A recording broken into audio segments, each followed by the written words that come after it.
네, 지난 주말이었습니다. 최순실 씨의 국정농단에 분노한 100만 촛불의 함성이 청와대를 향해서 소리쳤습니다. 이 촛불의 행렬은 앞으로도 멈추지 않을 것 같은데요. 그래서 이번 주가 최순실 정국을 수습할 마지막 골든타임이다, 이런 얘기까지 나오고 있는 상황입니다. 과연 박근혜 대통령과 정치권은 분노한 이런 민심에 어떤 답을 내놓을 수 있을까요?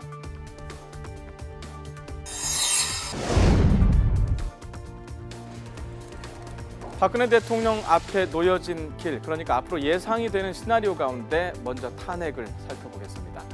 새누리당 내에서조차 비박계를 중심으로 대통령의 탄핵 목소리가 터져 나왔습니다. 수습이 어려운 이유는 헌법을 수호해야 할 대통령께서 헌법 위배의 몸통이라는 의혹을 받고 있기 때문입니다. 대통령은 국민의 이름으로 탄핵의 길로 가야 한다고 저는 생각합니다. 탄핵이 뭔지 보겠습니다. 탄핵은 대통령을 국회 소추에 의해서 파면하는 제도를 말합니다.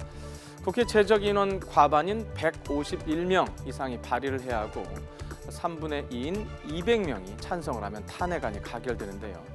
현재 야당과 무소속 의원을 합쳐도 총 171석이기 때문에 최소 새누리당 내에서 29명의 동의가 필요합니다. 이렇듯 정족수 확보가 좀 어렵고요. 헌법재판소 결정까지 최장 180일, 그러니까 6개월이 걸린다는 단점이 있습니다.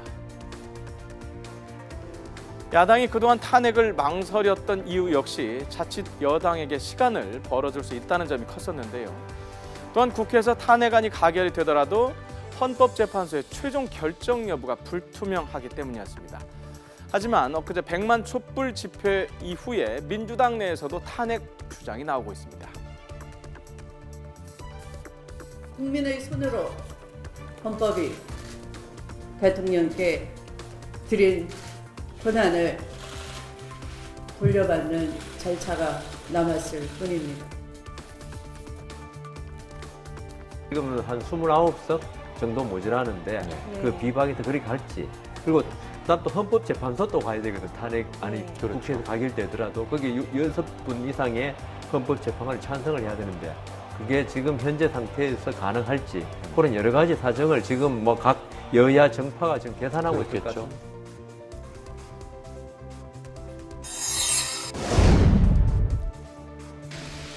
네, 박 대통령 앞에 놓인 두 번째 선택지는 대통령 스스로 물러나는 하야입니다. 만약 하야가 이뤄질 경우에 헌법 68조에 따라서 사퇴 이후에 60일 이내에 대통령 선거를 치러내야 합니다.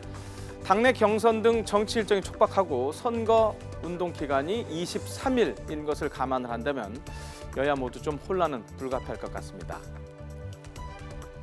하지만 박근혜 대통령이 스스로 물러날 가능성은 현재 희박하다는 게 대체적인 분석이고요. 현 상황에 유력 대선 주자가 없는 새누리당 역시 이것을 반기지 않을 것으로 예상됩니다. 결정적인 문제는 대통령이 거부하면은 밀고 나갈 그럴 여지가 그렇죠, 본인이 하는 없다라는 거니까요. 가장 큰 예. 결점이 있죠. 그래서 이제 네. 나오는 것이 이선 후퇴와 거국 중립 내각, 아마 네. 청와대가 가장 선호하는 방법이 됩니다.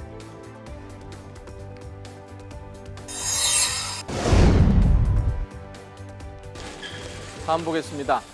야권을 중심으로 거론되는 방법인데요. 이선 후퇴, 그리고 이른바 질서 있는 퇴진입니다. 먼저 이선 후퇴는 대통령의 권한을 책임 총리에게 이양을 하고 거국 내각을 구성하자는 겁니다. 책임 총리의 권한이 제한적이어서 헌법학계와 야당 일각에서는 대통령 권한대행 체제를 실시해야 한다는 주장도 나오고 있는데요. 권한대행은 헌법 71조에 따라서 국군 통수권을 포함한 대통령의 모든 권한 행사가 가능합니다. 그런데 하지만 현 시국을 사고 상태로 규정을 하고 권한대행을 도입하는 건 해석이 좀 지나친 면이 있다고 반대하는 목소리도 있습니다.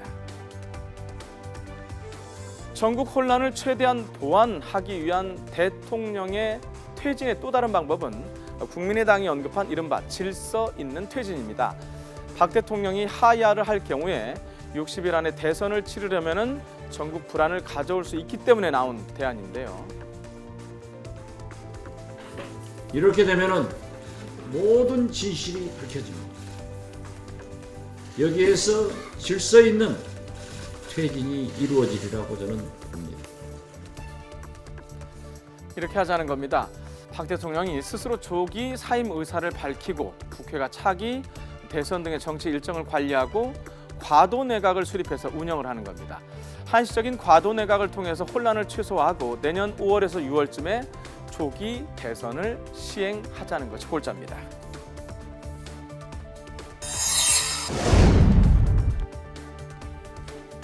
네, 마지막으로는 박근혜 대통령이 현재 상태로 대통령직을 그대로 유지하는 방법이 있는데요. 하지만 현 상황에서는 야당은 물론 여당 내 비박계의 지지를 받기는 어려울 것으로 보입니다. 또 박 대통령이 만약 현상 유지를 선택을 한다면 국정 공백은 물론 정치권의 극심한 혼란 역시 장기화될 가능성이 큽니다. 큰 원칙은 이거죠. 그 촛불 민심을 그대로 거스리는 그런 전국 수습 방안이 돼서는 안 된다. 그리고 네. 또 하나는 국정 공백이 없이 평화롭고 순조로운 그런 과정들이어야 된다는 네. 것이 우리 모두의 그 소망일 겁니다. 예. 일단 네, 앞서 전해드렸듯이 논란은 있지만 박 대통령과 추미애 더불어민주당 대표가 내일 양자 영수회담을 합니다. 이 자리에서 박 대통령 과연 어떤 입장을 내놓을까요? 또 다른 야당들의 비판을 받으면서 영수회담에 나서는 제1야당의 대표는 이 5갈래의 길 가운데 과연 어떤 길을 말을 할까요?